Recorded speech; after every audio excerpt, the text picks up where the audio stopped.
welcome to LZSY with me, Lizzie. Now I know it's been a while since I've made a video and I seem to have been a bit missing in action, maybe for about a year. I did have good reasons, and in my new opening video I did mention that I got married and it was a wonderful geeky affair, and I will do a whole update about being married and having a cosplay wedding and a whole like Minami-con themed disco and all the excitingness of that. But there was another big reason that I disappeared.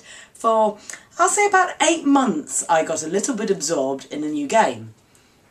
So I discovered Fallout 4.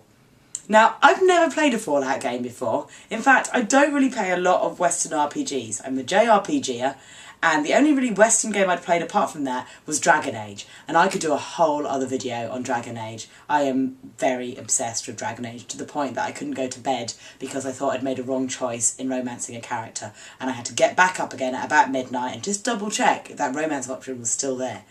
But apart from Dragon Age, no other Western RPGs have ever crossed my path until my now husband brought home Fallout 4 and everyone was playing it, and I thought I'd give it a go because I thought, why not? I knew I'd hate it. It's not got fantasy in it, there's no swords, there's no monsters, there's no dragons. But then he said the magic word that I can play as a male and do gay romances and romance male companions, and I was like, not that I'm particularly drawn to these kind of things, and I always play as male and wish that, you know, I could gay romance half my games. I was like, okay, yeah, magic word, gay romance my male companions, I'm in. So I started it, and I really did not expect to enjoy it as much or get as lost in it as I did. I mean, 8 months, I think I've racked up now, I think I'm on 270 hours when I finally put it down and went, oh god, I have to stop. I need to do something else for my life. Now there's something like 6 expansions. When I go back to that game, it's going to be like living hell. I'm never going to have a life ever again. But what got so mesmerising about this game, when I thought I'd hate it, is the fact that I don't play any game with guns in them. Not because I'm anti-guns, or just because I don't enjoy shooting things. I don't enjoy sniping from a distance. I've always been a close range person. All my characters always have some daggers or some chulinks or a sword, and basically two-handed weapons, and I run in things really close and stab things. I've got no ability to do stealth. I'm not very good at tactical thinking. I can't snipe, I can't aim, none of that stuff. And Fallout was like, ooh, look at all these things you can do. And I'm like, I don't want to do any of these things. And then I found out you could melee. And I found out there were stun swords, and my favourite, my tiny, tiny knife that is also a chainsaw. And I learned how to actually stealth. Not very well, but I could sneak up behind things and start stabbing them. So I started the game off in easy mode, and by the end of a few months I was able to finally play the game on hard mode because I got used to so many different things. But we discovered a couple of nemesises with Fallout 4. The two biggest things that I could not defeat in Fallout 4 were stairs, and the fact that it was a game that did not have those magical invisible walls.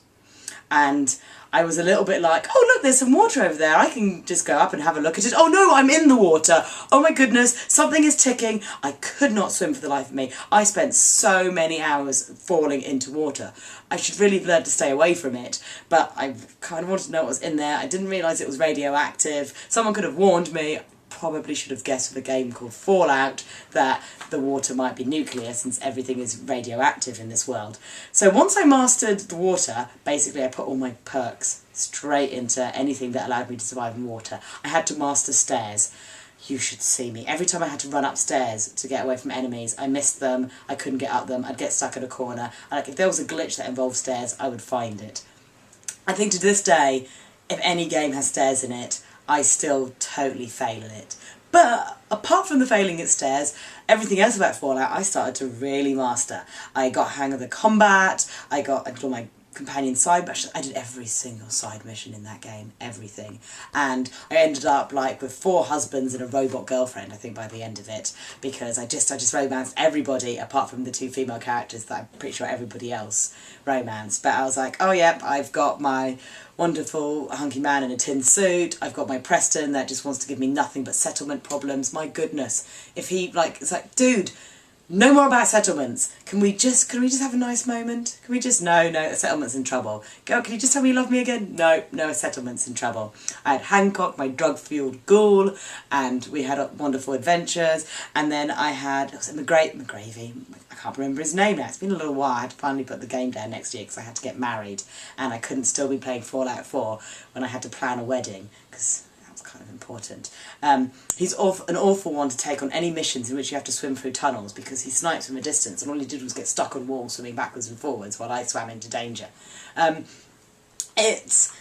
then it's the settlement building.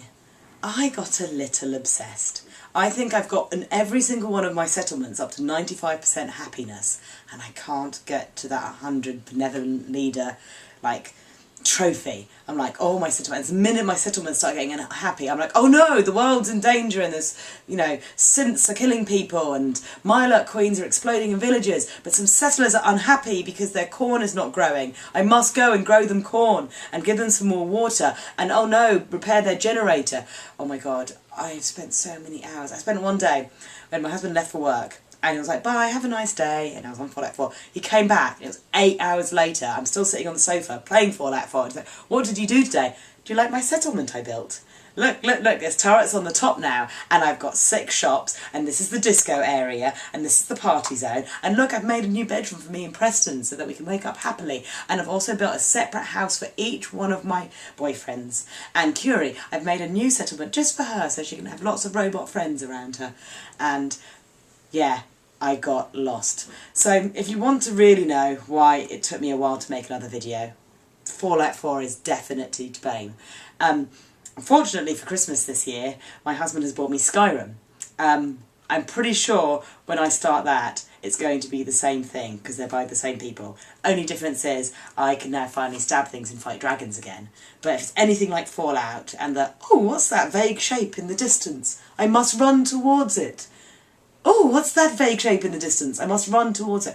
I've completed the map, the amount of going round and round the Fallout map, the amount of trophies I picked up. And I'm not even a big gamer. I play 1 or 2 games every year, apart from the fact that all I did for 2016 was play Fallout 4. And I was like, oopsie. So I do apologise for the fact that I disappeared off the planet, and I thoroughly blame Fallout 4. It is a great game. I very much enjoy it. I'm looking forward to going back with all the new expansions, particularly the one where you get to go on a boat out onto the sea. But apart from that, there will be more future updates about the anime I've been watching, the films I've been watching, and obviously the big fat geek wedding that I had at my honeymoon to Harry Potter World. I have been geeking it up in my home. But for now, as always, you can subscribe to my LZSY Tumblr account and the Lizzie Loves Anime Tumblr account if you want to see more about the things that I'm enjoying from television. For now, this is Lizzie signing up, and I hope you have a good day. Bye!